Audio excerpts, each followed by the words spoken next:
할리우드의 슈퍼스타 브래드 피트가 출연한 영화 머니볼이 있습니다.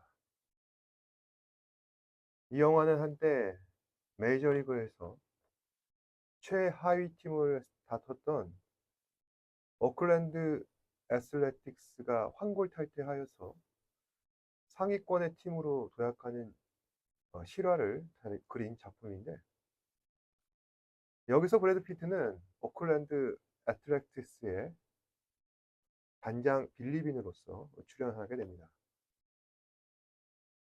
이제 막 단장으로 부임한 빌리빈은 구단이 직면하였던 여러 가지 악재 속에서도 고군분투하다가 결국에는 모든 것을 다 내려놓고 새로운 방법을 채택하게 됩니다. 그 방법의 중심에는 젊은 분석가 피터 브랜드라고 하는 사람이 있었는데, 피터 브랜드는 구단의 운영에 있어서 자신이 만든 새로운 가설이라 할 수 있는 머니볼 이론을 도입합니다. 머니볼 이론의 핵심은 효율성과 가성비를 통한 구단의 정상화와 수익 창출의 극대화입니다. 예를 들어서 고평가되었지만 성적을 내지 못하는 선수들은 과감히 퇴출시키고, 대신에 저평가되었지만은 재능이 있고 힘 있고 젊고 빠른 선수들을 경기에 기용하는 것입니다. 또한 매 경기 내용들을 데이터로 분석해 경기가 있을 때마다 팀의 재편과 전략 구성에 활용하게 되었는데, 그 결과 오클랜드 애슬레틱스는 메이저리그 역사상 최초로 20연승의 신화를 쓰게 됩니다. 이 영화에서 가장 주목할 핵심 키워드는 선택이라 할 수 있습니다. 머니볼을 창시한 젊은 분석가 피터 브랜드는 구단의 발전을 위해서 선택할 것을 제안합니다. 가장 성적을 잘 낼 것으로 기대되는 선수를 선택하고 반드시 승리할 가능성을 가진 전략을 선택합니다. 즉, 선택은 앞으로의 미래 방향을 결정짓는 중요한 분기점이라는 것이죠. 인생에 있어서도 마찬가지입니다. 선택은 중요한 화두입니다. 세상을 살면서 무언가를 선택한다는 것은 결코 쉽지가 않습니다. 선택에는 반드시 책임이 따르기 때문입니다. 그래서 만약 선택의 결과로 감당할 수 없는 책임이 뒤따른다면 사람들은 후에 막심하여 더 이상 무언가를 도전할 용기가 나지 않는 것입니다. 그런 의미에서 생각하면은 하나님께서는 선택에 대해 어떻게 생각하실까요? 단 한 번도 하나님께서는 선택에 대해서 두려워하신다거나 또한 당신께서 하신 선택에 대해 후회하신 적이 없으셨습니다. 예를 들어서 인간이 태초에 하나님께서 천지 창조하실 때 창조가 되고 조상이었던 아담이 죄를 범하게 되었을 때 하나님께서는 아담을 창조하신 것에 대해서 결코 후회하지 않으셨습니다. 오히려 하나님께서 아담을 창조하실 때 하신 말씀은 후회가 아니라 기쁨이었습니다. 창세기 1장 27절에 보시면은 하나님이 자기 형상, 곧 하나님의 형상대로 사람을 창조하시되, 그 다음에 창세기 1장 31절에 하나님이 지으신 그 모든 것을 보시기에 심히 좋았더라. 그러니까 하나님께서는 사람을 지으셨을 때 심히 좋았다 하셨습니다. 심히 좋았다라는 말은 최상급이죠. 그만큼 하나님께서는 사람을 지으신 일에 기쁨이 있으셨다는 것입니다. 그러니 하나님께서는 사람의 선택하심에 대해 있어서도 결코 후회하심이 없으신 분이십니다. 그래서 하나님께서 선택하신 사람, 그 사람들 가운데서도 하나님의 도구로 선택받는 그런 사람들이 있었는데, 이러한 사람들을 직분자라고 하고, 구약 시대에서는 이러한 직분자 가운데 왕, 제사장, 그리고 선지자라는 직분자들이 있었습니다. 왕은 하나님께서 세상을 통치하시는 도구로 사용되었고, 제사장은 하나님을 예배하시는 도구로 사용되었습니다. 그렇다면 선지자는 어떤 도구로 사용되었을까요? 하나님께서 인간과 소통하시기 위한 도구로서 하나님의 말씀을 전하는데 선지자를 사용하셨던 것입니다. 특히 선지자는 그 역할을 놓고 볼 때 다른 사람들과 차별화되는 아주 독특한 직분자라 할 수 있는데, 이게 어떤 점에서 그러냐면은 왕이나 제사장들은 하나님께서 만드신 세상이 질서에 따라 유지되도록 세워진 직분이라고 한다면, 선지자는 하나님 뜻에 어긋나는 사람들에 대해 경고하고 질책하여 하나님께 돌아서도록 하는 것이 바로 선지자라는 것입니다. 그러니까 선지자는 다른 직분들이 하는 일들에 대해서 견제하는 역할을 한다는 것이죠. 실제로 북이스라엘에서 악한 왕, 그리고 가짜 제사장, 거짓 선지자들이 세워졌는데, 이 사람들은 자신들의 행동들을 합리화하며 백성들을 현혹시키던 사람들이었습니다. 그러자 하나님께서는 엘리사나 엘리야나 요나나 요엘과 같은 사람들을 선지자로 세우셨고, 그들은 전부 잘못을 저지르고 있는 왕과 제사장들과 거짓 선지자들을 책망하며 하나님의 뜻은 진정으로 어떠한 것인가, 하나님의 뜻에 대해 전하는 데 힘써 왔던 것입니다. 그러면은 오늘 말씀에 기록한 예레미야도 거짓된 왕과 제사장들과 선지자들을 비판하고 하나님의 말씀을 열심히 전하는 그러한 사람이었는데, 사실 예레미야는 스스로가 원해서 선지자가 된 사람이 아니었습니다. 하나님께서 주권적으로 예레미야를 부르시니 그를 선지자로 세우셨고, 예레미야는 그러한 하나님의 부르심에 순종할 수밖에 없었던 것입니다.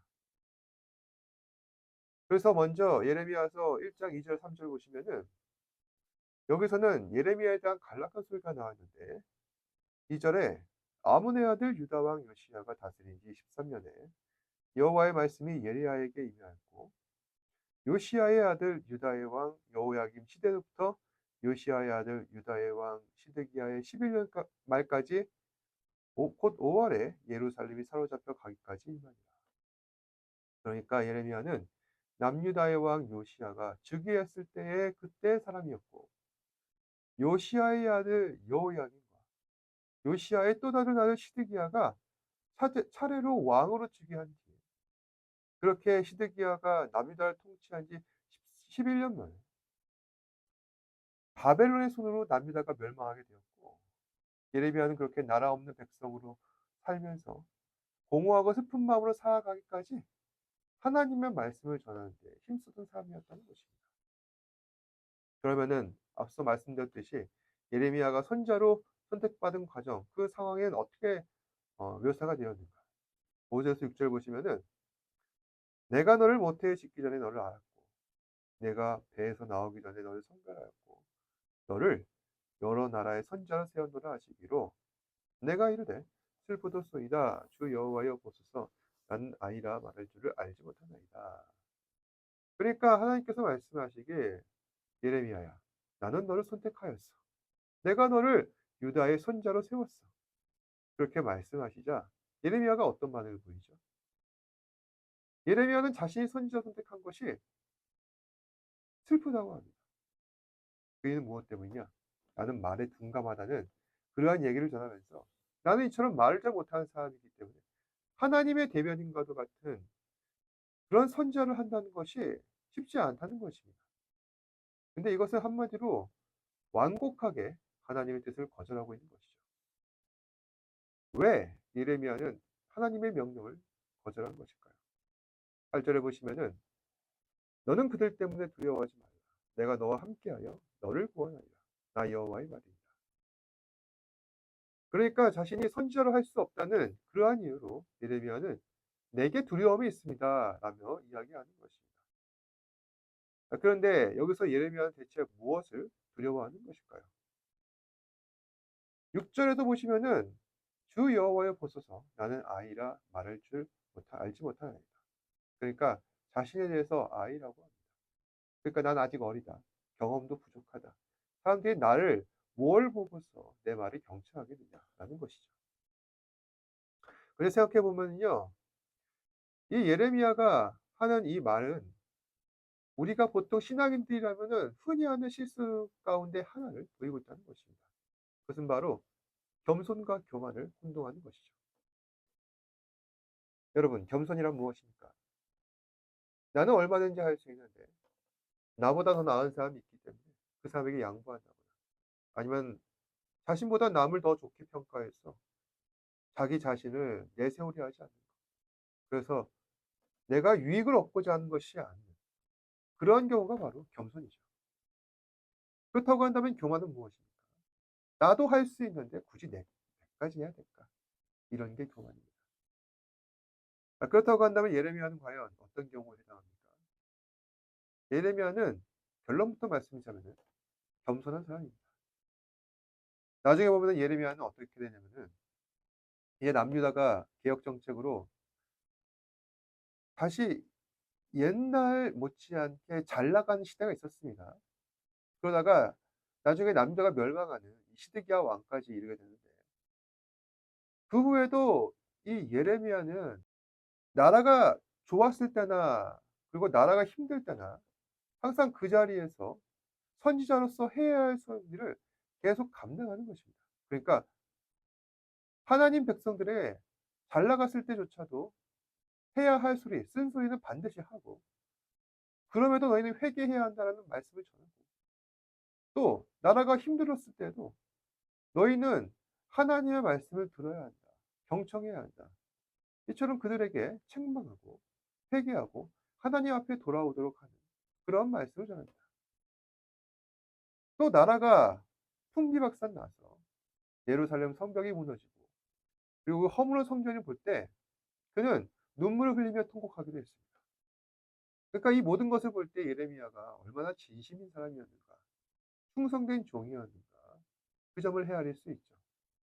그런 점에서 보았을 때 이 예레미야라고 하는 사람은 교만하기보다는 겸손한 쪽에 더 가까운 것 같습니다. 그런데 한편은 이런 경우도 있죠. 사람은 지나친 겸손을 부리다 나중에는 그것이 독이 될 수도 있습니다. 그러니까 난 의도하지 않았는데 그것이 교만으로 변질될 수도 있다는 것이죠. 그러니까 여기서 보이는 예레미야의 겸손은 어쩌면은 회피성 겸손일 수도 있다는 것입니다. 예를 들어서 모세가 그렇죠. 하나님께서는 모세를 나이 80에 시내사에서 그를 소명을 주시기 위해 부르셨습니다. 이스라엘을 인도하실 지도자로 세우신 것이죠. 하나님의 말씀을 가시떨기가 불타는 산 위에서 하셨는데 그때 모세가 어떻게 반응했는지 여러분 기억하십니까? 나는 입술이 둔한 자다. 모세도 하나님 앞에 핑계를 대고 있는 겁니다. 나는 이미 80세 노인이고 내가 말한다고 해서 내 말에 귀 기울일 사람이 누가 있겠느냐. 모세도 역시 겸손을 가장한 교만을 보이고 있는 것이죠.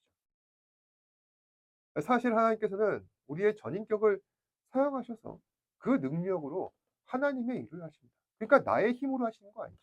물론 내 힘을 사용하십니다만 결국에 모든 것은 다 하나님께서 하신 것입니다.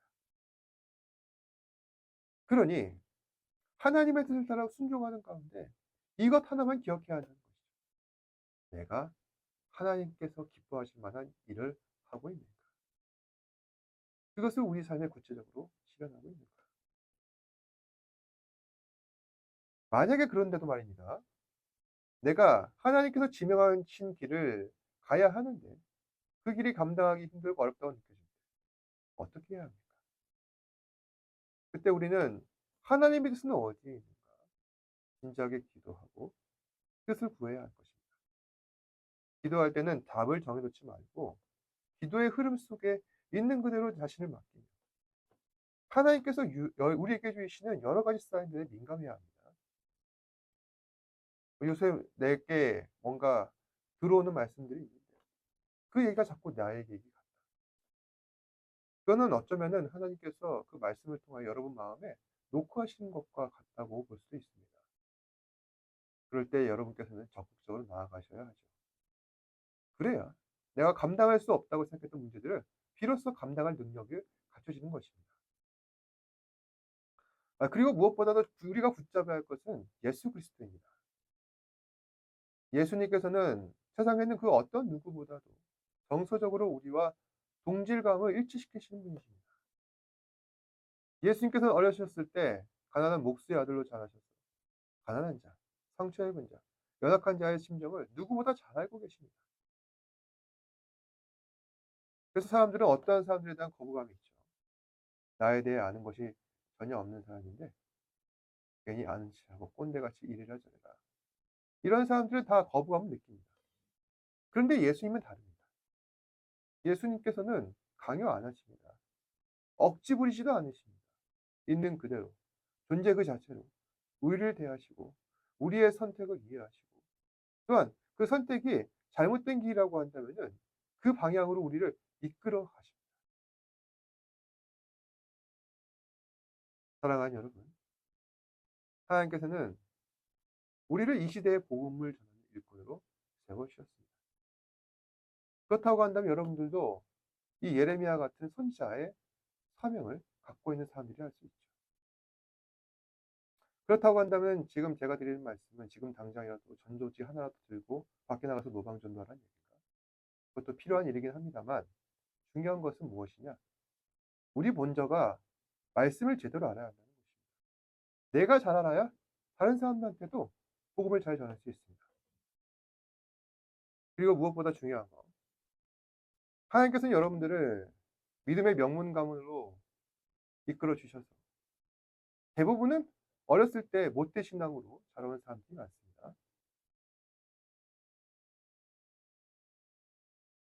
어떤 의미에서 보자면 여러분들은 믿지 않는 사람들보다 신앙에 있어서만큼은 한 발짝 더 앞서 나간 것이라 할 수 있습니다. 근데 문제는 여기에 대해서 우리가 아무런 감동이 없다는 것이죠. 어쩌면 이런 걸 수도 있습니다. 항상 먹던 밥을 또 먹겠냐. 사실 제가 그랬던 사람입니다. 저도 못된 신앙으로서 살아왔으니까 충분히 이해합니다. 저도 그런 생각했습니다. 어제 예배 드렸으면은 대체 못하러 또 드리냐. 근데 오늘 말씀을 통해서 제가 한 번 더 드리고 싶은 이야기는 우리들은 모태 신학으로서 구원은 이미 따놓은 당상처럼 그렇게 살아왔지만은 하나님의 나라는 전혀 차원이 다르다. 아무리 하나님께서 나를 태중에서 구별하셔서 모태 신앙으로 살게 하시고 그리고 지금도 기독교 신자로서 명함만이라도 일단은 그렇게 갖춰 놓고는 있지만은 하나님께서는 그것만으로 만족하시지 않다는 것입니다. 내가 지금 당장 하나님의 은혜로 살아가고 있는가. 하나님께서는 그거를 유념해서 보십니다. 건강한 신앙인이라는 것은 뭐 복잡한 거 생각할 필요 없습니다. 날마다 자기 자신을 변화시켜 나가는 것. 어제와 같은 모습으로 살지 않는 것. 이게 중요하다는 것입니다. 예레미야는 이게 가능했기 때문에 오랫동안 이 사람이 요시야 때부터 해서 시드기야까지 거의 한 4대에 걸친 왕이 바뀌어지는 동안 계속 선지자로서 일해왔습니다. 이게 어떻게 가능했는가? 시대의 변화에 맞춰서 하나님의 뜻을 따라 선지자 직분을 수행해 왔기 때문입니다. 그거는 자기 자신이 변해야 되는 거죠. 우리가 살고 있는 세상도 마찬가지입니다. 오늘날 얼마나 세상이 시시각각 변하고 있습니까? 이 변해갈 세상 속에 우리가 업데이트할 것이 많습니다. 저만 하더라도 어렸을 적에 카스트 세대였는데 이제 시간이 얼마 있다 보니까 PC 통신이 들어왔고 또 그러다가 인터넷이 깔리고 그리고 스마트폰이 생기고 이제는 AI까지 등장하고 있습니다. 그때그때마다 뭔가 새롭게 배워야 할 것들이 참 많습니다. 기독교인도 마찬가지죠. 항상 어떤 한 시대에만 머무를 수는 없는 겁니다. 그 시대마다 하나님께서 우리에게 전해주는 메시지는 동일하지만은 그 시대에 따라서 우리가 반드시 해야 할 것들이 있다는 것입니다. 현상은 바뀌지만은 본질은 바뀌지 않게, 즉 하나님의 말씀은 변하지 않게, 변해가는 세상의 그 현상 가운데서 하나님의 말씀을 우리의 삶으로 잘 녹여내는 것. 우리는 사람들로 하여금 말씀을 전해야 됩니다. 어떻게 말씀을 전하죠? 내가 하나님을 바라볼 때 옆에 있는 사람도 하나님을 바라볼 수 있게 하도록 내가 먼저 말씀을 지켜나가는 것. 그것이 지금 제가 여러분 앞에서 설교를 하고 있지만은 그게 어쩌면은 진정한 설교일 수 있습니다. 내가 말씀을 붙들고 하나님을 바라볼 때 옆에 있는 사람도 같이 하나님을 바라볼 수 있도록 그들을 이끌어내는 것. 그렇게 하려면은요, 삶에 여러 가지 어려움과 고난이 있을 때 여러분들 절망하지 마십시오. 낙심하지 마십시오. 힘들더라도 믿음으로 견뎌내시기 바랍니다. 우리의 그러한 모습을 보고 사람들이 궁금해하는 겁니다. 그 사람은 어디서 저렇게 유연한가? 그 비밀은 어디에 있는가? 우리는 그 비밀이 바로 하나님께 있다고 고백을 해야 하는 것입니다. 여러분께서는 하나님을 바라보고 계십니까? 하나님께서 나의 생명줄을 쥐고 계신다는 사실을 인정하고 믿고 계십니까? 언제 어디서나 하나님 한 분만을 바라보시는 저와 여러분 되시기 바랍니다. 하나님께 나의 전부를 맡기며 나의 생명을 주관하실 수 있도록 하나님 한 분만 의지하시는 저와 여러분 되시기를 주님의 이름으로 축복합니다. 기도하겠습니다. 은혜와 진리가 충만하신 아버지 하나님 감사합니다. 오늘 이렇게 말씀을 통하여서 은혜를 나누게 하시고 또 우리 사랑하는 지체들 말씀 안에서 더욱더 새롭게 변화될 수 있도록 인도하시고 감사합니다. 선생님, 주의 말씀 붙들고 살아갈 때 때로는 어려운 일도 많지만은 그 일을 극복하고 정말 하나님의 말씀이 참되다는 것을 증명하며 살아갈 수 있는 우리 사랑하는 지체들 되게 하시고 또한 나를 선택하신 하나님의 놀라우신 은혜를 우리가 기억하며 그 가운데서 우리에게 주신 그 복이 얼마나 크고 놀라운지 다시 한번 더 생각하며 나아갈 수 있는 우리 사랑하는 지체들 되게 하여 주옵소서. 모든 말씀 예수님 이름으로 기도드립니다. 아멘. 하늘에 계신 우리 아버지여 이름이 거룩히 여김을 받으시오며 나라가 임하옵시며 뜻이 하늘에서 이루어진 것 같이 땅에서도 이루어지이다. 오늘 우리에게 일용할 양식을 주시옵고 우리가 우리에게 죄 지은 자를 사하여 준 것 같이 우리 죄를 사하여 주시옵고 우리를 시험에 들게 하지 마시옵고 다만 악에서 구하시옵소서. 나라와 권세와 영광이 아버지께 영원히 싸움나이다.